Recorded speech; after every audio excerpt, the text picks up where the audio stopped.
Pemirsa, Mustafa Yasin, oknum anggota DPRD Gorontalo ditetapkan tersangka penipuan jemaah haji furoda. 62 jemaah haji tertipu dengan total kerugian mencapai 2,54 miliar rupiah.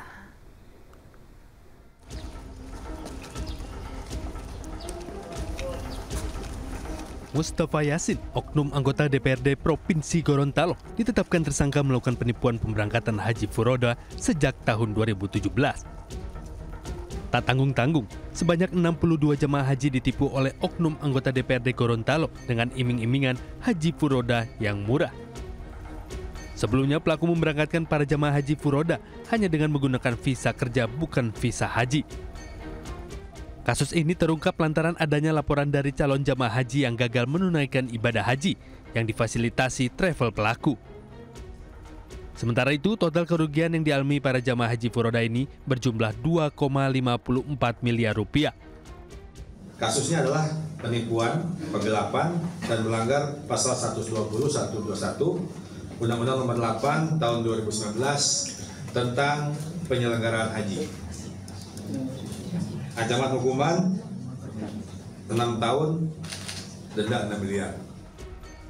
Untuk mempertanggungjawabkan perbuatannya, pelaku terancam hukuman 6 tahun penjara dan denda 6 miliar rupiah. Dari Gorontalo, Nur Faizil Hasan, iNews melaporkan. Puluhan mahasiswa menggeruduk gedung DPRD Kota Bogor, Jawa Barat.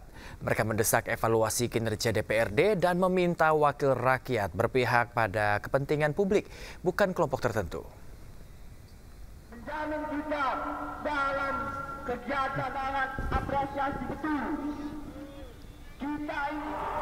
Selain menyampaikan orasi, massa dari Garda Revolusi Mahasiswa juga sempat membakar ban bekas. Aksi digelar sebagai bentuk kekecewaan mahasiswa terhadap salah satu anggota DPRD Kota Bogor yang diduga mempertanyakan penetapan tersangka dalam kasus tata kelola minyak mentah. Sikap tersebut menuai kritik masyarakat karena dinilai tidak sejalan dengan semangat pemberantasan korupsi dan penegakan hukum. Perwakilan DPRD Kota Bogor menyampaikan apresiasi terhadap penyampaian aspirasi yang dilakukan secara terbuka dan damai oleh para mahasiswa. Seluruh tuntutan dan masukan juga akan disampaikan kepada pimpinan DPRD Kota Bogor untuk ditindaklanjuti.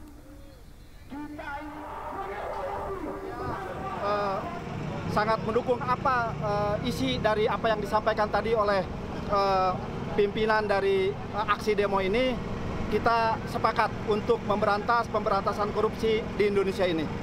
Dan ketika DPRD tidak memberikan evaluasi, kami akan usut tuntas dan kawal sampai kemenangan kita akan tercapai.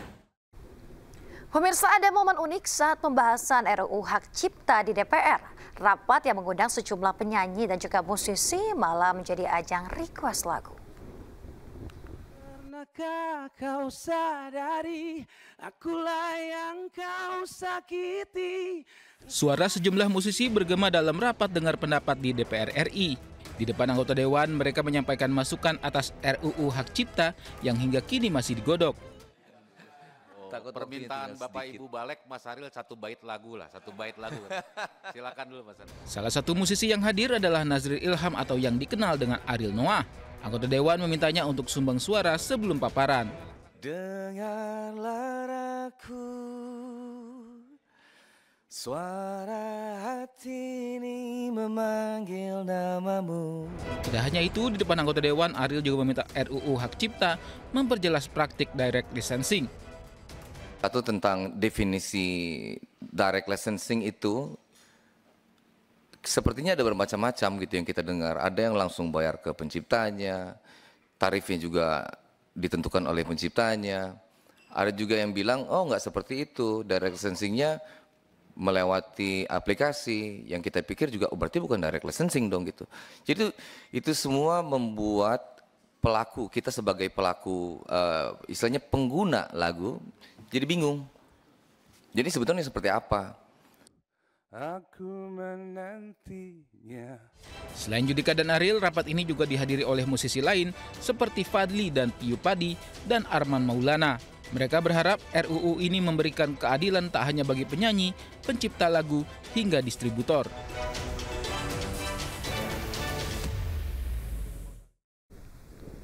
Di tengah tingginya angka perceraian, jumlah pernikahan di Indonesia justru makin lama semakin turun.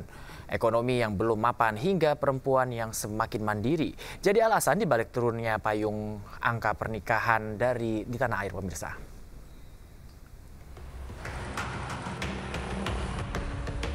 Tidak ada yang lebih sibuk dari Pengadilan Agama Ponorogo, Jawa Timur akhir-akhir ini. Setiap hari selama 8 bulan belakangan, petugasnya telah menerima 1.311 permohonan cerai.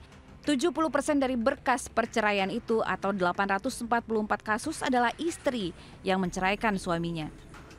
Namun di saat ruang pengadilan agama ramai, aula kantor urusan agama justru semakin sepi. Menurut Kementerian Agama, jumlah pernikahan kini semakin hari semakin terjun bebas secara nasional. BPS mencatat angka pernikahan terus turun sejak 7 tahun belakangan. Padahal pada tahun 2018 lalu jumlah pasangan menikah mencapai 2 juta pasangan lebih. Seiring berjalannya waktu, pada tahun 2024 pengajuan pernikahan mencatatkan angka terendah hanya 1.400.000 lebih. Faktor kesiapan finansial hingga perempuan yang semakin mandiri ternyata menjadi alasan para pemuda menunda pernikahan mereka. Alasan belum menikah ya? Sebenarnya banyak standarnya ya. Saya sendiri punya standar kayak misal kalau sudah menikah tuh harus punya rumah, harus punya penghasilan di taraf segini, lebih ke mentalnya seperti apa gitu. Dan sekarang mungkin di 27 tahun untuk 1-2 tahun ke depan juga masih belum kepikiran ya. Mungkin kita nggak tahu. Kenapa sih 25 belum nikah? Karena emang banyak banget yang emang harus dikejar sekarang. Karena kita itu biasanya sih apalagi kayak generasi-generasi saya itu kan emang banyak yang nggak harus dipikirin selalu tentang nikah. Jadi karena kita itu mikirnya kalau kita belum siap untuk ekonomi ya jangan dulu sih untuk nikah sebenarnya. Menikah bukan lagi perlombaan waktu, melainkan kepada siapa yang lebih siap. Di tengah perubahan dunia yang semakin cepat dan tingginya standar hidup, banyak kaum muda memilih untuk menunda ikatan resmi. Janji suci zaman kini semakin terhalang hitung-hitungan ekonomi. Tim Liputan iNews melaporkan. Pemirsa, sebuah pameran bertaraf internasional menampilkan berbagai teknologi pada industri kuliner. Digelar di Jakarta, pameran ini diharapkan membuka pintu peluang bagi pelaku industri kuliner khususnya di Indonesia.